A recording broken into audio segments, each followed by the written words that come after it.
Bharatiya Janata party प्रदेश अध्यक्ष doctor Rajiv Bindal ने शिलाई विधानसभा क्षेत्र के पन्ना प्रमुख सम्मेलन में भाग लिया और उनके साथ सांसद सुरेश कश्यप, पूर्व सांसद वीरेंद्र कश्यप तथा प्रदेश प्रवक्ता बलदेव तोमर व जिला अध्यक्ष विनय गुप्ता उपस्थित रहे। प्रधानमंत्री मोदी को तीसरी बार देश का प्रधानमंत्री बनाने का संकल्प लेते हुए भाजपा प्रदेश अध्यक्ष डॉक्टर राजीव बिंदल ने कहा कि देश में एक बार फिर मोदी सरकार बनने जा रही है।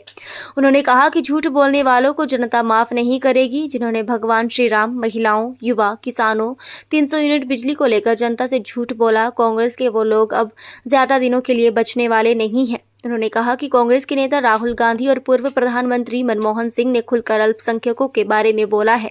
कांग्रेस के लिए हिंदू बहुसंख्यक है और मुसलमान अल्पसंख्यक, और ये लोग अल्पसंख्यकों को सब कुछ देना चाहते हैं। डॉक्टर राजीव बिंदल ने कहा कि कांग्रेस के नेताओं ने राम मंदिर पर ताले लगा दिए, कई वर्षों तक भगवान श्री राम को टेंट में रखा। कांग्रेस के लोगों ने तो देश के सर्वोच्च न्यायालय में शपथ पत्र दे दिया था कि प्रभु श्री राम राम सेतु तो कभी थे ही नहीं, परंतु प्रधानमंत्री नरेंद्र मोदी ने अयोध्या में राम मंदिर का निर्माण करवाया। इसके लिए हम सब मिलकर फिर से राम मंदिर बनाने वाले को देश का प्रधानमंत्री बनाएंगे। ऊपर हिंदू को डिवाइड जो 1947 में किया, 48 में किया, भारत का विभाजन धर्म के आधार पर किया, उसके बाद जातियों में विभाजित किया, जाति के आधार के ऊपर देश में राज करते रहे। जब जातियां इनसे छूटने लगी तो दोबारा से अल्पसंख्यक अपीसमेंट और उसकी दिशा में आगे बढ़े और जातिगत जनगणना की तरफ आगे बढ़े। जो इन्होंने कुकर्म किया वो मैं आपको याद कराना चाहता हूं। भारत आजाद हुआ 1947 में। श्री राम जन्म स्थान पर राम मंदिर का निर्माण उस समय होना चाहिए था। नेहरू जी ने राम जन्मभूमि के जैसे ही ताले खुले वैसे उसके ऊपर ताले लगवा दिए। दिल्ली से ऑर्डर किया, राम जन्म स्थान पर राम मंदिर नहीं रहना चाहिए, उसमें ताले लग गए। लगातार संघर्ष हुए, पहले 500 साल संघर्ष हुए, आजादी के बाद लगातार संघर्ष हुए। मुझे वो दिन याद है 1991 का, जब बड़ी भारी कार सेवा हुई, मैं भी उसमें गया था। आज भरी सभा में वीरेंद्र कश्यप जी से यहाँ क्षमा याचना भी करता हूँ। मैं जब वहाँ गया उस कार सेवा में मुलायम सिंह के मिलिट्री वालों ने लगातार स्टेन गनों से कार सेवकों को भून दिया। मेरे दाहिने और बाएं वाला दोनों मृत्यु को प्राप्त हुए, वीर गति को प्राप्त हुए। प्रभु की इच्छा थी मैं 1-1.5 महीने बाद कहीं से सोलन जब पहुंचा तो मेरा गुस्सा 7वें आसमान पर था। भाई वीरेंद्र कश्यप जी के ऊपर मैंने गुस्सा निकाला। मेरी क्लिनिक के ऊपर आए वीरेंद्र कश्यप जी। ऐसे सैकड़ों हजारों लोगों ने अपना बलिदान दिया। उसके बाद फिर दोबारा कांग्रेस ने अन्याय किया, भगवान श्री राम जी को टेंट में रखा। हमारे आराध्य देव 24 साल तक टेंट में रहे और उस टेंट के अंदर मंदिर नहीं बनने दिया।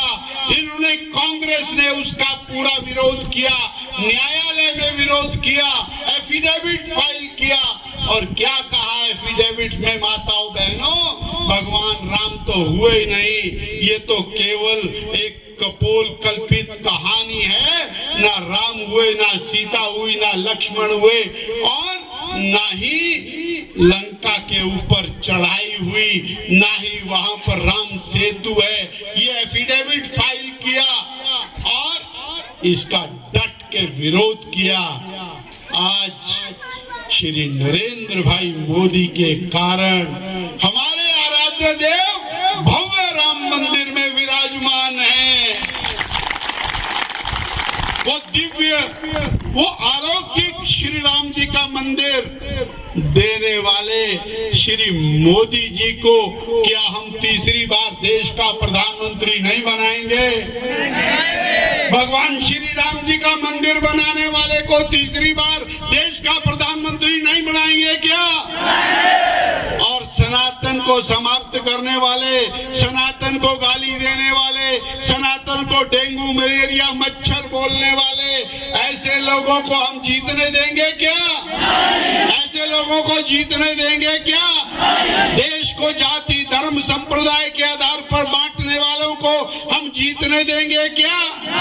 मैं और ध्यान कराता हूं, या ओबीसी की बात हो रही थी, उसी के आगे पन्ना नंबर के ऊपर लिखा है ओबीसी आरक्षण में से 6% आरक्षण निकाल करके अल्पसंख्यकों को दिया जाएगा। और ये काम ये पहले 2 राज्यों में कर चुके हैं, ध्यान से सुन लेना। और हमने 10 बार पूछा है, कांग्रेस लिखित में स्पष्ट करे वो अल्पसंख्यकों का आरक्षण नहीं देगी, परंतु अभी तक उत्तर नहीं आया। इनकी दाल में काला नहीं है, कांग्रेस की दाल ही काली है। ये किसी तरह से गड़बड़ करना चाहते हैं, इसलिए साथियों जाग जाओ।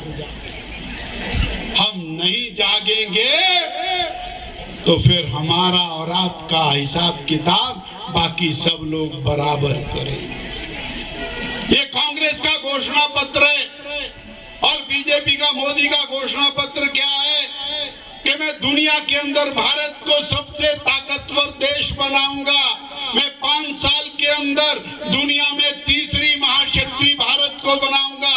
एक कांग्रेस ने पूछा, कांग्रेसी ने बोले अभी 5वें नंबर पे, तीसरे पे आ जाएंगे तो क्या होगा? तो उसको बताया मनमोहन सिंह जी 11वें नंबर पे छोड़ के गए थे, सोनिया जी 11वें नंबर पे छोड़ के गई थी, 5वें पर आए तो क्या हुआ?